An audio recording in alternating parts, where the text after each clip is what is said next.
Hi everyone, welcome back to my channel. I am MJ and this is MJ's Place, where we discuss tips for financial freedom as well as different kinds of topics that will benefit us overall, so we can live a prosperous life. But today we are going to be continuing on with our credit series. We are in part 104, which is really exciting. And this is where we are going to we're going to be discussing specifically shoot, I'm sorry, I'm having a brain what's the name? We are going to be talking about how to repair a bruised score. Okay, how do we fix it? We know that our credit score is made up of different components. We understand what a score is. We understand different things that we can have on our report. But how do we repair a bruised report? So, without further delay, we're going to go ahead and jump in. Be right back. There we go.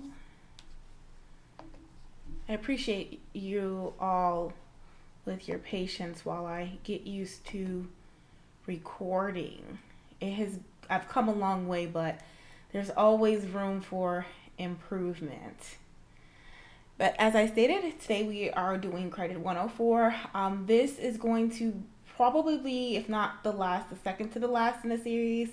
It just kind of depends on the direction. This is really important because we're going to be talking about things like how do you get through the underwriting process if you're interested in buying a home? What are the 5 C's of credit? Just so many different things. So we want to have a really, really rich understanding as to what credit is, how it affects us. And if we find ourselves on the lower end of the spectrum, how do we improve that score?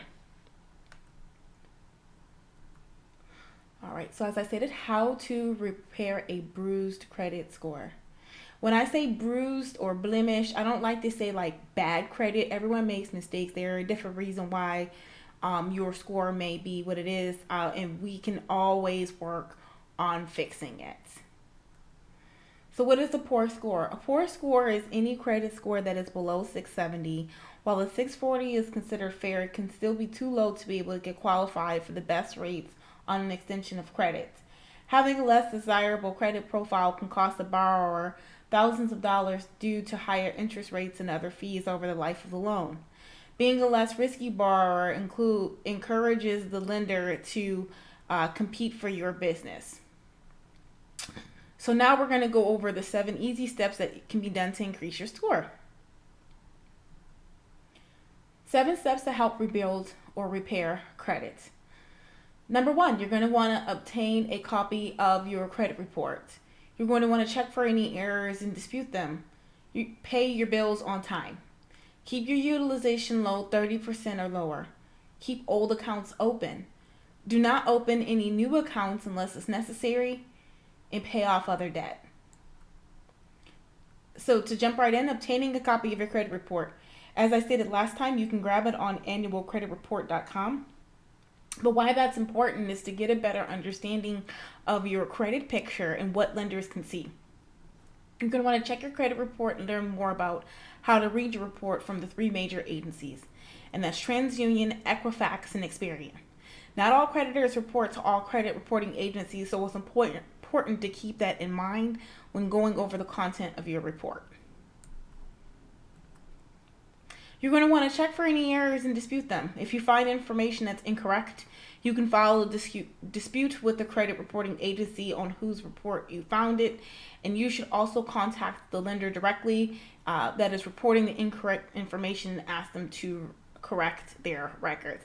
That's really important. They have 30 days to do so unless the information is fictitious or unjustified. You're going to want to pay your bills on time. Your payment history makes up 35% of your credit score. So if you want to fix your credits, you should focus on ironing out your monthly payments. While it may feel like a challenge to pay all of your bills on time, there is a simple hack to getting this right: auto pay. And I want to kind of segue into the amount. All credit cards have a minimum amount. I would say if your minimum amount is $25, you should task yourself to double it. Make it in your budget. Say, okay, I'm going to pay $50. That is so, so, so important. Don't just pay the minimum. You want to be paid interest. You don't want to pay interest. If you have bills that don't permit auto pay, like one-off medical bills or something of that nature, you know it's that time of day when Roscoe has to get started. You know, I just can't get through this material. Like one-off medical bills, you're going to want to pay them as soon as you can get them. If you can't, contact the office and work out a payment plan. If you were worried about overdrawing your account, I would recommend setting up a budget and or scheduling your auto pay for the same time you get paid. You're going to want to keep your utilization low. Your credit utilization ratio is measured by comparing your credit card balances to your overall credit card limit. Lenders use this ratio to evaluate how well you manage your finances. A ratio less than 30% and greater than 0% is generally considered good. About 10% usually is the magic number. Keep your old accounts open. You might be tempted to close old credit cards when you pay them off. However, don't be so quick to do so. By keeping them open, you can establish a long credit history, which makes up 15% of your credit score, like we learned last week. There are a few caveats, though. Your issuer may close your card after a certain period of inactivity. Usually it's about a year. And if it charges an annual fee, it might be worth closing. Do not open new accounts unless necessary. Each time you apply for credit, your creditor will run a hard credit check. This can drop your score by up to 5 points.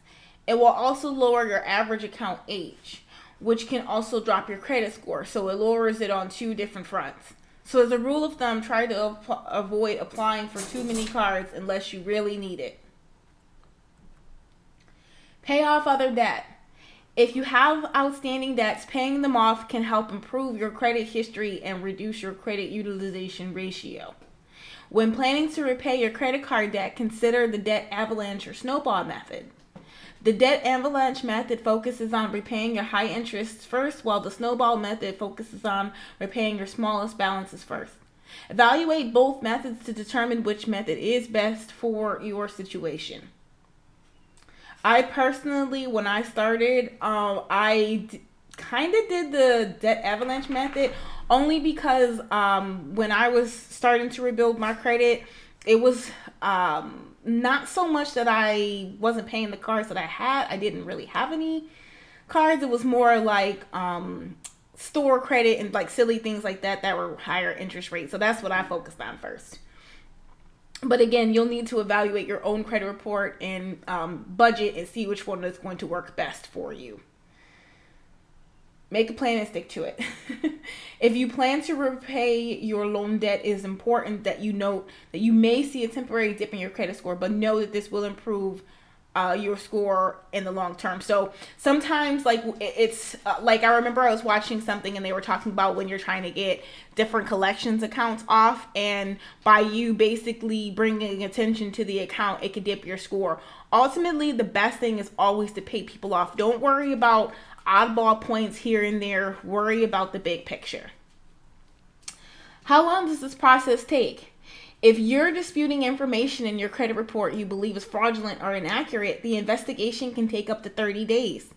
If the credit reporting agency finds your dispute is valid, the information will be removed from your credit report and your score will reflect that change as soon as it is calculated again. If you're making payments or reducing your credit card balances, don't worry if your credit report isn't updated right away.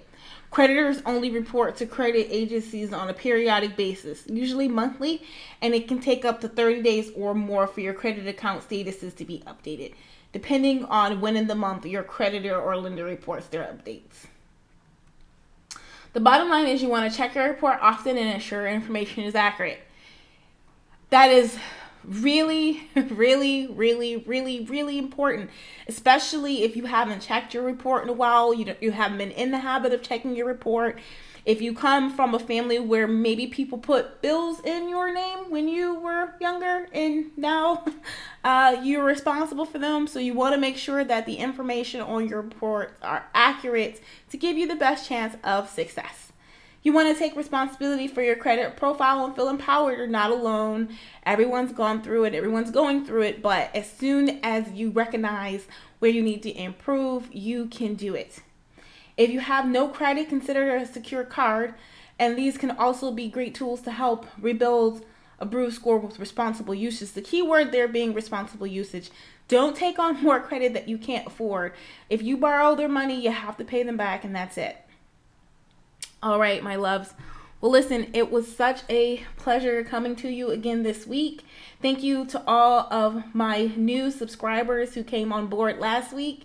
Please feel free to like, subscribe, and share again this week so I can continue to bring great content that is helpful.